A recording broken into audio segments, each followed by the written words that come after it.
Welcome back. Good to have you back again, and looking forward to sharing some interesting things today as we keep moving through our class here.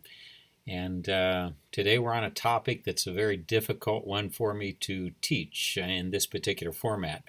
Not because the material is all that hard, although it is complex, but I've done it enough times and I'm fairly comfortable with it. But the reason it's so difficult is that it is so complex. In fact, I teach an entire 3-hour class on world cultures, which pretty much covers the topic we're going to cover today.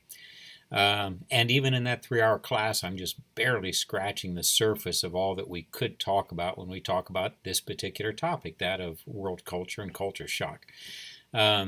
So what I'm going to do today is give you a very brief overview, an introduction at best, and try to introduce you to the topic so that you're at least aware of what's going on and aware of some of the complexity of what you're going to be dealing with. So we're going to cover that today as best we can in the time that we have available. I hope I whet your curiosity. I'd love to have you all back in my World Cultures class where we can cover this with a whole lot more detail. And if at all possible, have you actually in class, because this is a great theme to have a lot of interaction on, to throw out ideas and have you guys mull them over and then come back to me with your thoughts and things of that nature. But we can't do that here too easily. I will look forward to your comments when you post, but still we're dealing with a subject that is immense. Many people have done PhD dissertations on some aspect of this topic. Books have been written about this topic. Many books have been written. It's one of the areas where a great deal of research is still being done and needs to be done.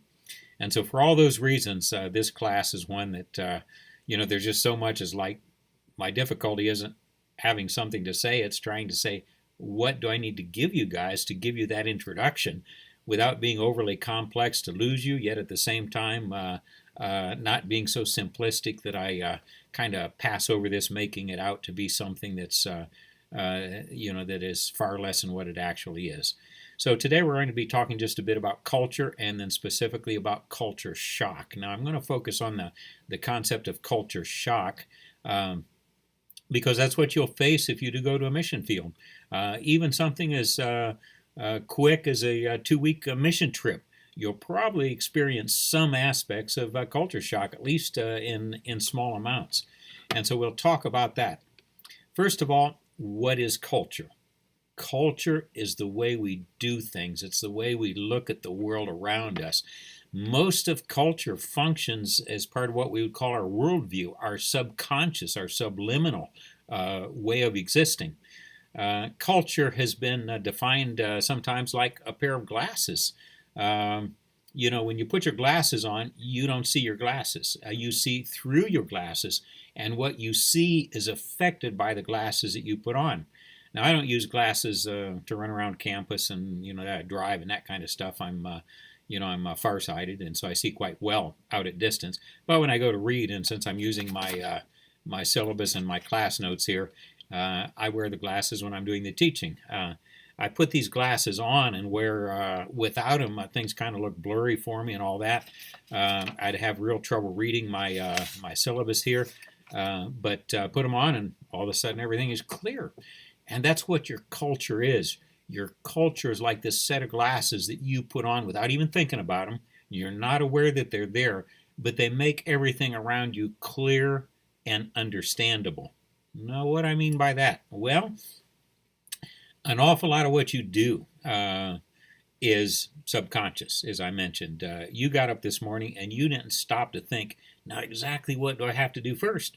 You automatically put your feet on the floor. Well, you could say, how else could you do it any other way? Well, if you were sleeping in a hammock, you wouldn't do it that way. If you're sleeping on a mat of the floor, you'd kind of roll out and stand up. But the fact that you're sleeping in a bed without thinking about it, you swing your feet out, you put them on the floor, you stand up. So something as simple as how we sleep and how we get into and out of bed is cultural. And so from there on, almost all of what you do is culturally programmed into you. How did you clean your teeth this morning? What type of clothing did you wear? Shoes, undergarments, things of that nature. What did you have for breakfast? Um, just so many things that you do. How you fix your hair, whether you use makeup or not, and how much and what type of makeup. If you're one of the young ladies, I presume the guys aren't into makeup too much. Um, all of that is cultural, and most of that works on the subconscious.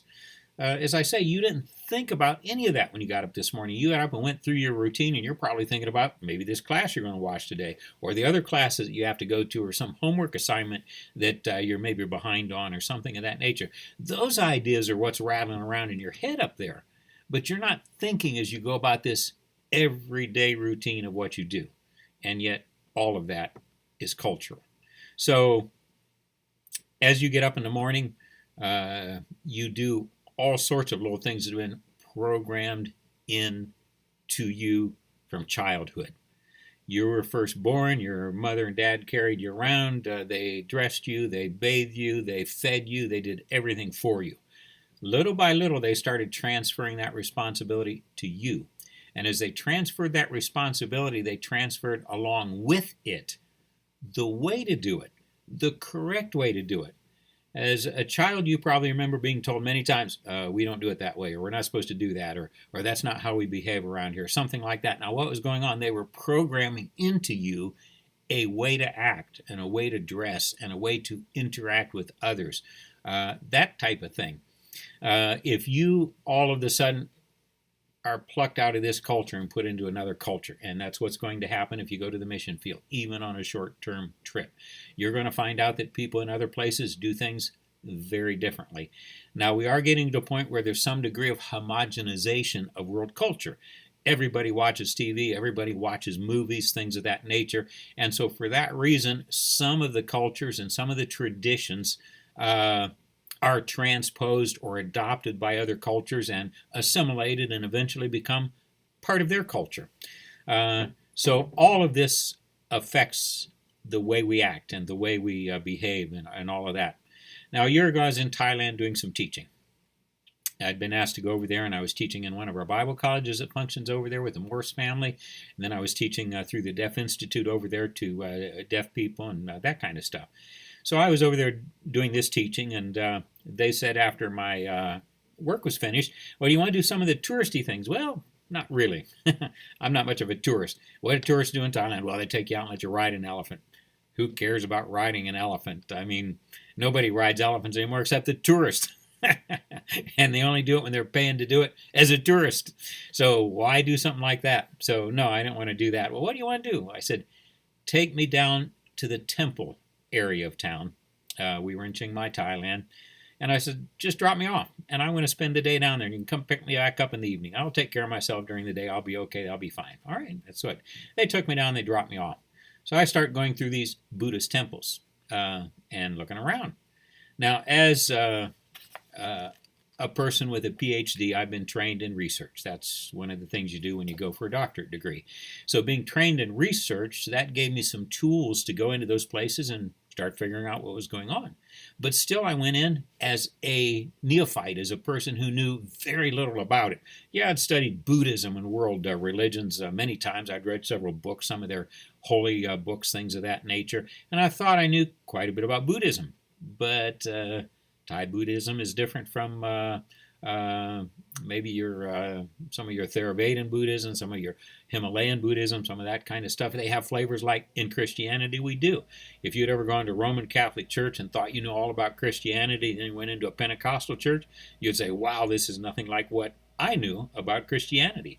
And that was sort of the way I was. Well, as I went into these temples and these cultures and I started looking around, I saw some things. I went in first of all and walked in this one, I look around here and I'm looking around there. Now I wear a broad brim hat most of the time. I do that because I've had some skin cancer, and so protect myself. Well, I stepped into this one temple, I'm looking around, and right away somebody comes up and says, sir, take your hat off. Oh, okay, sorry, took my hat off there. All right. Then I knew when I went into a temple, I had to take my hat off. Well, we take hats off in buildings here, so that wasn't that big of a deal. So maybe they're a little more strict than we are, no big deal. I took a few more steps and somebody else came up and said, sir, take your shoes off. I looked around and nobody's wearing shoes.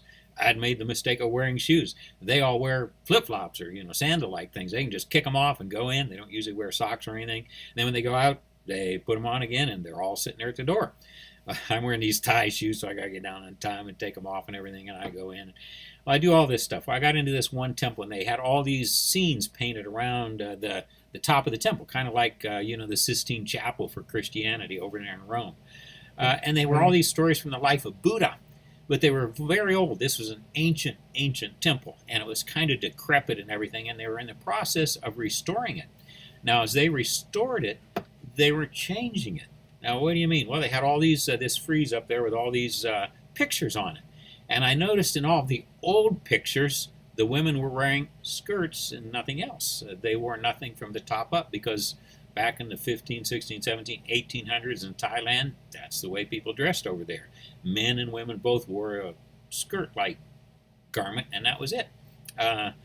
As they were painting these over, on the new versions, they were doing an almost exact reproduction. They had the faces, the hair, the scenes, everything were all the same, except for one significant change. They were putting like tube tops on all the women. So now in culture over there, they have adopted a dress which is pretty much Western. And so since that's normal for them to go into these temples and see these half-naked women is improper. It wasn't back then. It is now because culture's changed. And so everything changes and adapts. What is culture shock then? You go to this other place and all of a sudden you're a baby again. You don't know how to act. You don't know how to talk. You don't know how to gesture. All of those things. For example, much of communication is nonverbal. I could sit to you and I could say, "Oh, that's great." And you'd know right away I wasn't too happy with whatever happened. Or I could say, "Oh, that's great." And you'd say, "Wow, he's really thrilled about this." I said the exact same words, didn't I? What was the difference? My facial expression, my tone of voice, all of that. So that all goes into this nonverbal communication thing. It's not the verbs, the words that we say. It's how we say it. It's what goes along with it. It's our gestures. There are many things that you do. In Colombia, for example, now this is again changing with movies and all that, and they're adapting a lot of our things.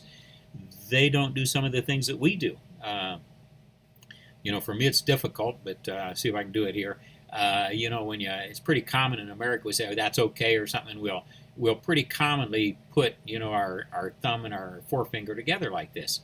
You never, ever do that in Latin America. That's an extremely vulgar gesture down there. It's kind of like giving somebody the finger. And I have to remember to tell any speaker we have that, because if I don't, invariably they'll get up and they'll be preaching and they'll start doing something like that, and everybody's going like, "Ah," So things of that nature, you go down there and you're an adult. And then all of a sudden you're a child again. You don't know how to act. You don't know always how to dress. You don't know what's proper. Now, we were first out in the jungle. I was out visiting one of these churches and everything. And we'd been out there for like a year or two by that time. And they had, one of these health care people come in, that had been sent in, from the United States to work out there and teach the local people some stuff and all that.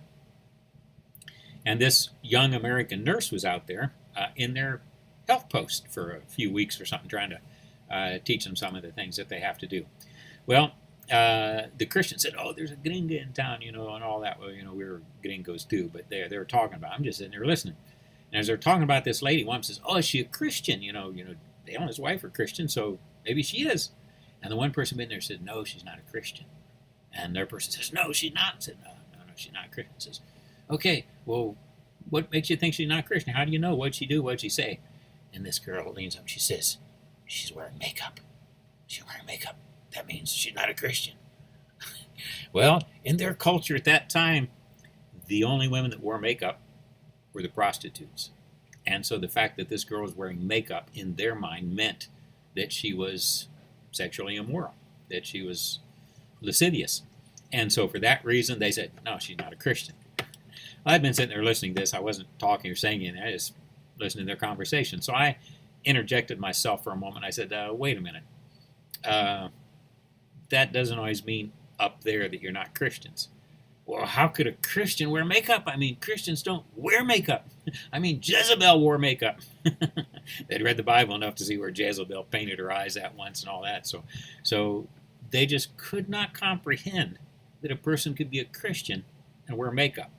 A lot of other things went along with that too. At that particular time, it wasn't common for women to wear bras. Again, the prostitutes would wear them as sort of like a swimsuit type thing, and they'd sit out in front of their places of work, and that was kind of how they advertised.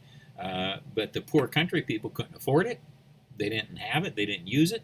And so they didn't wear it. And if they saw a woman wearing one, that meant something to them that wasn't particularly good. Well, this nurse was wearing a bra. She was wearing makeup. Things were getting really bad there. She was doing nothing out of the normal for her.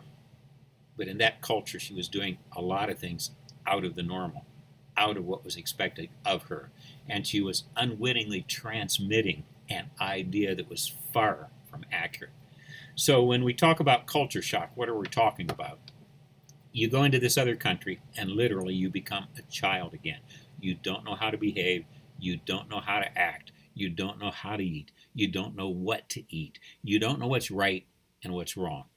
So what do? Well, you do the same thing a little child does. What's a child do? They look, they observe, they pay attention, they copy, they emulate, and then they do things wrong, and people laugh at them. Look at little kid over here, just what they did.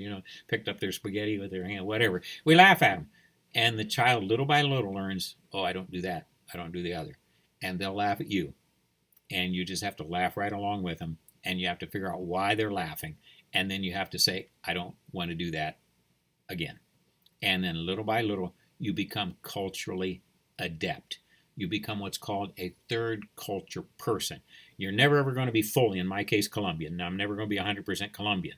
But I can never ever go back to being 100% American again because I've been changed by my sojourn in Colombia for 40-some years now. So for that reason, I'm somewhere in between the two.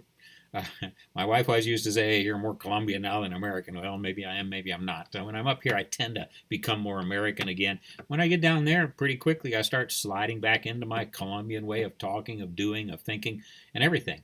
I think in Spanish, I talk in Spanish, I dream in Spanish, and I act in a proper way in Spanish or in Colombian culture. And so that's what culture shock is, this anxiety that's produced. If you don't get over your culture shock, you will not be successful on the mission field. You will not last. So take a class in world cultures, read a couple books on it. This is a tiny, tiny introduction. It's the best I can give you in the amount of time that we have in this class, but it's very important for world evangelism because if you don't get this, you will not make it. Have a good day. We'll talk to you in the next class.